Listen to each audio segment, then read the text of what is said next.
नमस्कार. प्रादेशिक हवामान केंद्र नागपूरमध्ये आपलं स्वागत आहे. सिनॉप्टिक माहिती. वातावरणाच्या खालच्या थरातील वाऱ्याची चक्रीय स्थितीतून निघणारी द्रोणिका रेषा नॉर्थ वेस्ट यूपी ते वेस्ट बांगलादेश पर्यंत आहे व ती नॉर्थ मध्य प्रदेश, नॉर्थ छत्तीसगड, झारखंड आणि वेस्ट बंगाल ह्यातून जात आहे. यावर आधारित पुढील 3 दिवस हवामानाचा अंदाज असा आहे. पुढील 3 दिवस विदर्भातील सर्व जिल्हे कोरडे असण्याची शक्यता आहे. मात्र पुढील 2 दिवस विदर्भातील जिल्हे दिवस 1 29 मे दिवस 1 विदर्भातील जिल्हे वर्धा, नागपूर आणि चंद्रपूरमध्ये उष्णतेची लाटची शक्यता दर्शवली आहे. नंतर दिवस 2 मध्ये चंद्रपूर येथे उष्णतेची लाटची शक्यता दर्शवली आहे.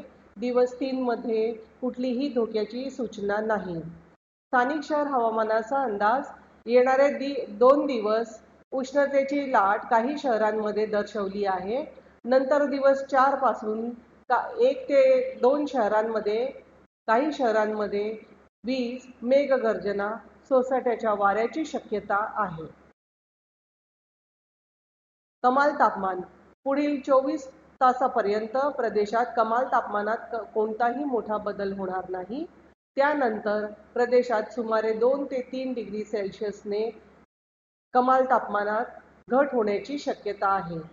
अधिक माहितीसाठी तुम्ही आमचे RMC नागपूरची website, social media platform, Instagram, Twitter, Facebook, यूट्यूबला भेट देऊ शकता.